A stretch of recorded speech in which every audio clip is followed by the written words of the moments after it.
What's up guys, so in this video we're going to talk about how to campervan in New Zealand and things you should definitely take note of. Doing this video because it was really something I really needed before I left for my New Zealand trip. But before carrying on to this video, do remember to like, share and subscribe, and for subscribing, here is a random photo of us when we were visiting New Zealand. So without further ado, let's get on with the video.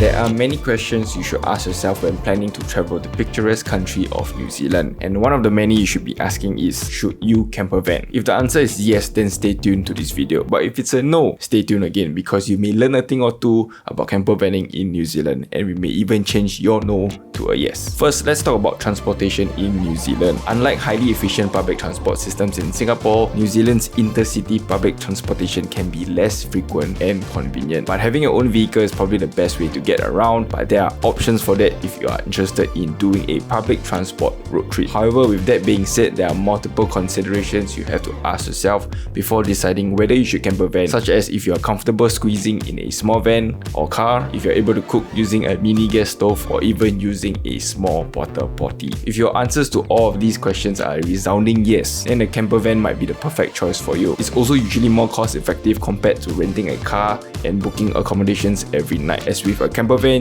your accommodation is your transportation. Once you have decided to embrace this adventure, the next step is choosing the right vehicle. Let's explore the different types of vehicles you can choose for your New Zealand campervan adventure. And of course, each vehicle comes with its own sets of pros and cons. And the very first one, the name itself, campervans. They are usually compact and easy to drive, often based on models like the Toyota Hiace. They are a great choice if you are comfortable with a more basic setup. However, they have limited space, so you need to be prepared for a cozier experience. So another thing you need to take note about campervans is that there are two variations of it. One is called low top and the other is called high top. So the only difference between low top and high top is that high top has an additional extension at the top, roughly about 1 to 2 meters for additional storage and beds. So just take extra caution when you're driving through curvy roads or experiencing strong winds. Secondly, it's RVs/motorhomes. These are like mobile apartments in my opinion, and they offer a lot more amenities, including a complete kitchen and even a full toilet. Some even come with dining tables as well. The trade-off is that they are larger and can be more challenging to navigate, especially during strong winds and curvy road. Additionally, you might need to pay extra purely just for a larger space to fit the motorhome. And the third one, camper cars, our personal favorite. They are often converted Toyota Estimas and are essentially cars with minimum setup for sleeping, basic cooking and hygiene. They are a good choice if you prefer the agility of a car, but keep in mind that space is very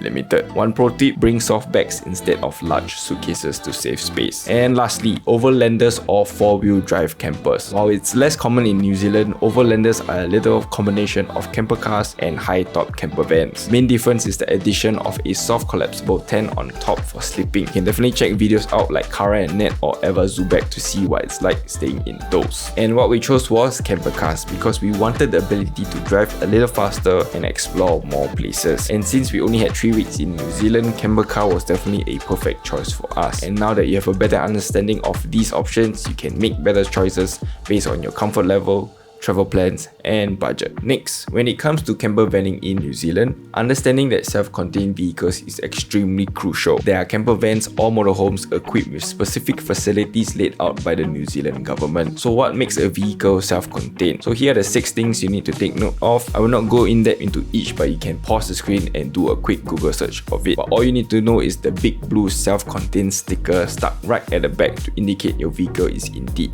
self-contained. And these criteria aren't just rules, they are essential for protecting New Zealand's beautiful and natural environment. New Zealand is renowned for campervanning, so there's a multitude of companies that rent out these types of vehicles. We have flashed a couple of companies on screen for you so you can pause it and check it out for yourself. And the company we have rented from was Spaceship Rentals. If you want to explore the interior of Spaceship Camper Car, stay tuned for next week's video where we will give you a full tour. So once you have decided on your vehicle, the next thing you need to learn is where you can park and stay overnight, as well as where you can dump your grey water and black water waste tank. Starting off with grey and black water, there are designated sites where you can dump them. Most of them are located within the holiday parks, making it a lot easier when you stay the night. Do know that you're not allowed to just dump them at any random spot of grassland or forest. And when you're campervanning through the breathtaking landscapes of New Zealand, you need to know where to park, and these are the three main options. Firstly, holiday parks.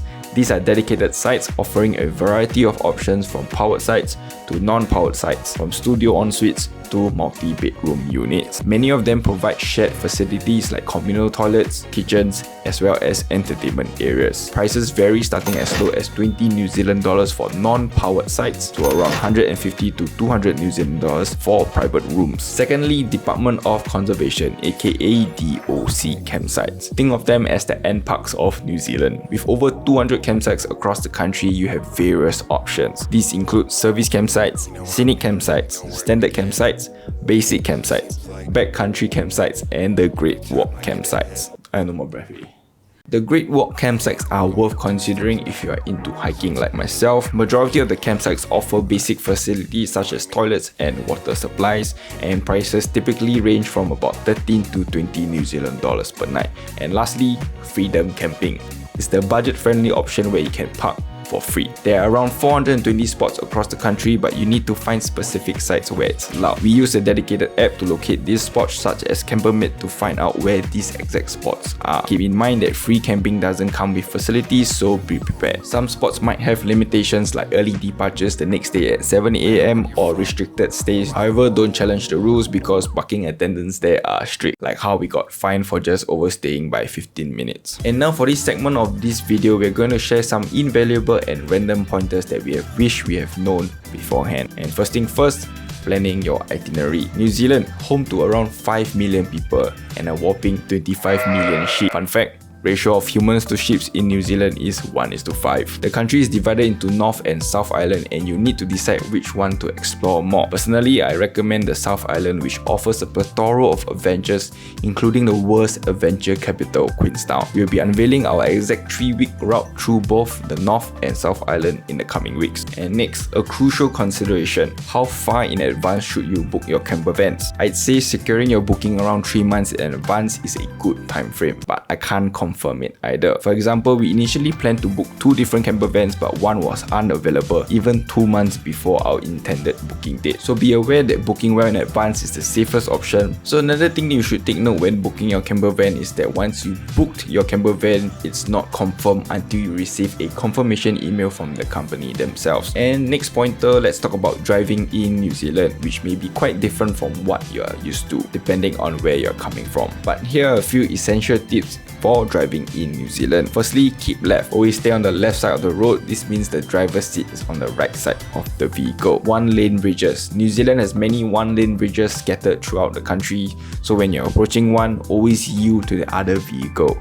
If you see a vehicle coming from the opposite direction, wait for them to pass before you proceed. The only exception is if the other driver signals you with 2 high beams, indicating that you can go ahead. And lastly, wildlife caution. Be aware that New Zealand roads are often home to various animals, including rabbits. Slow down if you see them near the road, or try to stop if it's safe to do so, because we did see many dead rabbits while driving there. And moving on, a tip that could potentially save your life or at least your sense of direction: offline maps. These came to our rescue, especially in areas with poor or no signal, such as Milford Sound. Drawing from our experience of driving in the United Kingdom, I downloaded offline maps for the entire of New Zealand. It might seem like an overkill, but it's definitely something handy to have in your back pocket because you'll never know when you need it. Lastly, insurance. It kinda saved my ass, or the car's ass, because I accidentally hit the bumper on one of the rocks while reversing and half of it came off, but it cost me nothing. When booking campervans, there are different levels of insurance available, and I typically opt for the mid-level ones. Although they may be a bit more expensive, they are undeniably a lifesaver when unexpected accidents occur.